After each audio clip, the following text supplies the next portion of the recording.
I don't want to follow your advice because media, which is your newspaper, TV channel, experts are advising differently.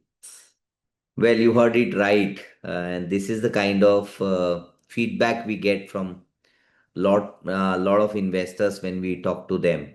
So I thought I'll kind of prepare the presentation, which will give us some perspective about whether they are right or the advices which is given is right. I won't blame them. I won't blame anybody, any investor here because currently the sentiments are very bad and everyone is going through difficult times. So we are. But I thought let's deep dive and understand what does it mean to us. So we'll go and see what history suggests and how markets have behaved in the past. So I agree that sentiments are not good. Just look at the news. Look at any news channels, for example, CNBC or any other business channels. Experts are sharing a different view altogether. And I read in the newspaper and I want to change my portfolio. This is the feedback that we get. So, there is this gentleman by the name Mark Twain. He's one of the most successful investor. He said that if you don't read the newspaper, you are uninformed for sure.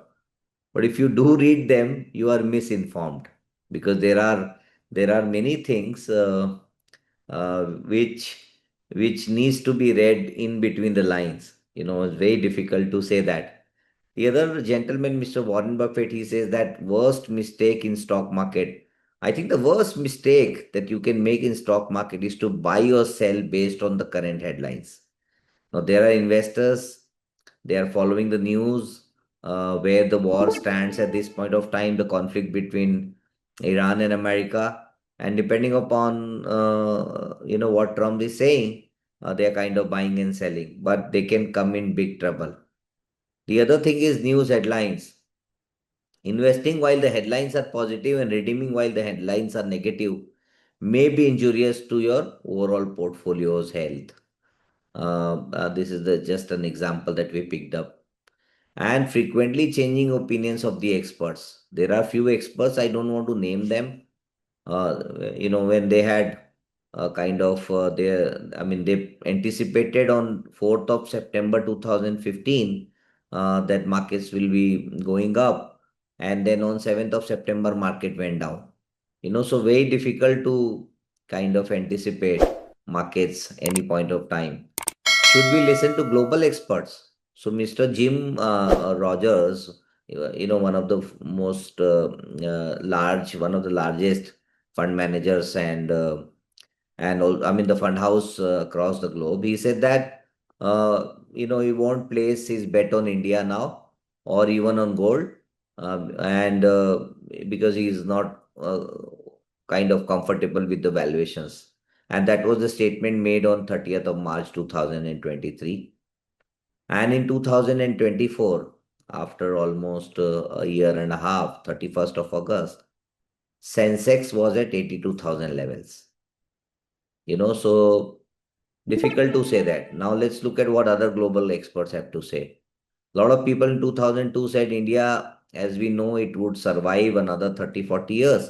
I bought only one stock in India and only few shares at that point of time. But it wasn't shared on the internet startup or some high flying software company. It was a hotel chain called India Hotels. Now, in 2010, India is sitting on fiscal time bomb. That's what people said. In 2012, I want to invest in Russia, not in India. 2013, people said I am not optimistic on India. 2014, people said I wouldn't invest a penny in India. 2015, Jim Rogers said exit India and say can't invested in the hopes. Can't stay invested in the hopes. And story of Jim Rogers. So, you know that all these statements which were made, where today the markets are. Despite all that, today Sensex stands at 76,000 levels and Nifty is about 24,000 levels. And we've been hearing these many global news, negative news about India.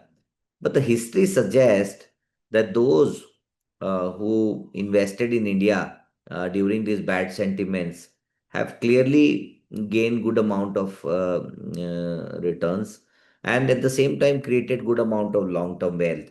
So if you believe in story of India, if you think that India is now emerging and going to be third largest economy in the world 5 years down the line, the way we are growing, if we are growing at about 7%, 6.5 to 7%, and the nominal GDP growth is about 12%. So anything which you grow at about 12%, in 6 years you double the economy.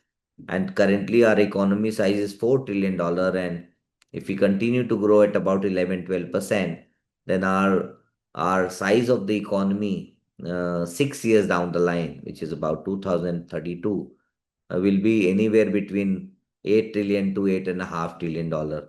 So India has the potential to become $10 trillion economy. And if that happens, then we'll be the third largest in the world. So clearly, to my mind, uh, we continue to grow. Of course, this recent war has given us a lot of area to work. Energy is one of them. Renewable energy is another opportunity. Nuclear plant, setting up the nuclear plant has become the first priority. Honorable Prime Minister is talking about gas to be created out of coal. We already have good amount of coal, which is already in store. So we are trying our best to see to it that how do we've already started working on semiconductor area, and very soon we'll become one of the largest manufacturer for semiconductor across the globe. So a lot of work is going on, and I am overconfident that 5 years down the line, nobody can stop India to become 8 to $8.5 trillion economy. With that, I would like to conclude here. Hello, my name is Vikas Agrawal, and I'm the founder of AltPort. If you like the content, please share it with your friends, and give your feedback on the comment box. And don't forget to subscribe the channel. Thank you so much.